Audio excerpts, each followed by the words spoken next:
Hi, I'm American University President Sylvia Burwell, and I'm excited to share with you our Conversations with Changemakers series. It's going to focus on AU students, faculty, staff, and alumni who are making their mark on the world in the way that AU Changemakers do. Today's conversation is with an AU alum who is making a positive impact on our world through both public service and breaking through barriers. Sarah McBride, who was recently elected to the Delaware State Senate, is the highest ranking elected official who is also a trans person. Sarah is a 2013 SPA graduate, and while at AU, she served as our student body president and came out to the campus community and the world in an op-ed in the Eagle. After graduating, she worked for LGBTQ issues at the Center for American Progress and the Human Rights Campaign. And in 2016, Sarah became the first transgender person to speak at a major party convention as she addressed the entire Democratic National Convention. In the 8 years since leaving AU, Sarah has taught LGBTQ public policy courses at the University of Delaware Biden Institute and published a book, Tomorrow Will Be Different. In November 2020, Sarah won the state Senate seat in Delaware's 1st District, becoming the nation's first openly transgender state senator. Sarah, welcome back to American University. We're so excited to have you. It's great to be back. AU holds such a special place in my heart that I always love visiting with you all. Well, we're glad to have you. We look forward to when we can have you in person on campus, but for now, this is great. And Sarah, I'm not sure everyone sort of knows the part of your story of when you made a decision and the piece that you wrote. You were serving as the student government president here at AU, and you wrote an op-ed in the Eagle. Can you tell a little bit about that op-ed so people can understand the context of the piece and we can move from there? My time at American University was transformative. It was personally empowering, academically empowering, and professionally empowering. And the single biggest change for me, the single biggest experience for me was my journey to self-acceptance. Prior to coming to American, I had struggled with my gender identity. I had feared that who I am and what I wanted to do with my life were mutually exclusive. And so I kept my identity buried deep inside. I knew I was trans, but I didn't know that I could be out and trans and find community, find love, and do work that I love. When I was at American University, as you mentioned, I was elected student body president. And I had this incredible experience of learning how to make change, of fighting for change and helping to deliver change for a community that I cared so deeply about. And it was really in that experience while I was student body president that I saw that the things I told myself would perhaps compensate for staying in the closet, making a difference in my community, making my family proud, making change, that as professionally fulfilling as they were, they wouldn't heal the pain, they wouldn't fill the void in my life. And so it was really through my time as student government president that I gained the insights, but also the courage and the confidence to finally come out as transgender to my family, to my friends, and eventually to my community. And so after coming out to my parents during winter break in 2011, and then coming out to my close friends at American and here in Delaware during the months following Christmas, I eventually, on the final day of my term as student body president, decided that I wanted to come out to my campus community. And so I published an op-ed in the Eagle entitled The Real Me, where I shared with my classmates and peers at AU my journey and my truth. And that experience was incredibly comforting for me, because I had feared for so long that if I came out, I would lose the communities that I love.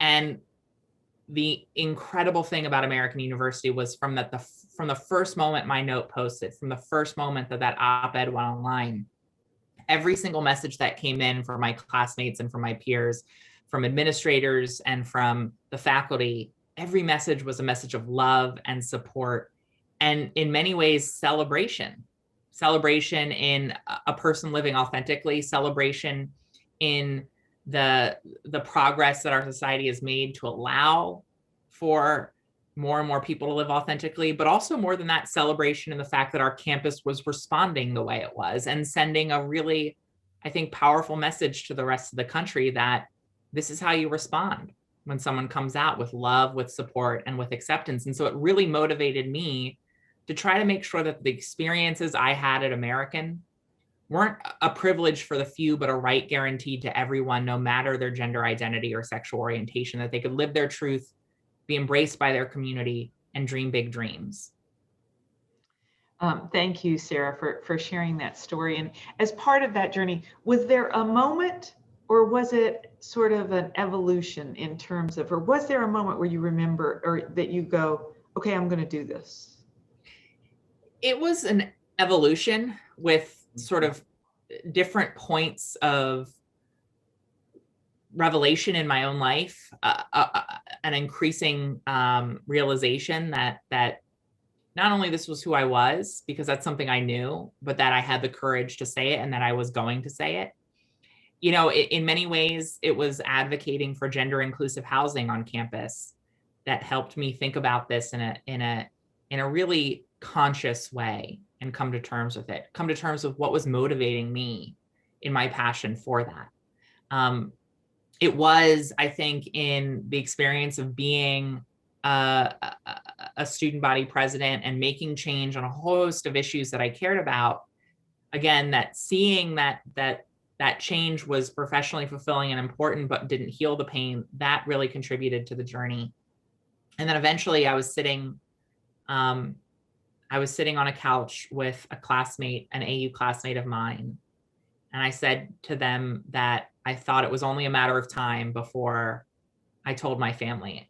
And up until that point, I hadn't accepted any kind of inevitability in coming out. And that was the first moment, sitting with that fellow AU Eagle, that I knew I would eventually come out. And I'm a little bit of an impatient person. So within a matter of days, I ended up coming out to my parents after that conversation. Once decided, act. Sarah, as you've talked about it, you kind of touched on it, but when you made this decision to live your authentic self, did it change the view of the impact that you could deliver? In terms of, you had a sort of a dichotomy and thought of the world of, I want to deliver this impact, this may not allow me to. Did it change how you thought about, this is the impact I can deliver, the change that I can make in the world? Absolutely. It was the response of the AU community that demonstrated that my dreams and my identity were not mutually exclusive, that I could live my truth and still find community, be embraced by my community, be supported by my community, and have an opportunity in that community. It was those experiences at AU in coming out that showed me that everything I thought was impossible was truly possible. That the things I thought were mutually exclusive weren't actually, that the only things that are truly impossible are the things we don't try. And I saw in that experience, in coming out and sharing my story, the power that my own story could have, that my voice could have in helping to build empathy and compassion and lay the foundation for change through storytelling. Yes, I think your authentic self, led to a whole larger area of impact in terms of the impact that you've been able to have on many others' lives as we move forward. And this is a part of this theme of the change making that we are so excited about. Sarah, I'm going to switch gears a little bit, and a number of our students we hope will be engaged in listening to these sessions. And so a couple questions that are particularly for our current students. The one that often you get asked, but what would be the piece of advice that you would give students who are going to be coming back to campus in the fall? We're excited about that and have been through this entire COVID time, not necessarily about COVID, but could be about that. What would you advise? What's the one thing you would go, okay, make sure you do this? This is such a great question. It's something I think every time I go to a college campus, it's something I say, and it's something that I really tried to impart to my classmates while I was at AU, which is to not ignore the opportunities for change that are right in front of you.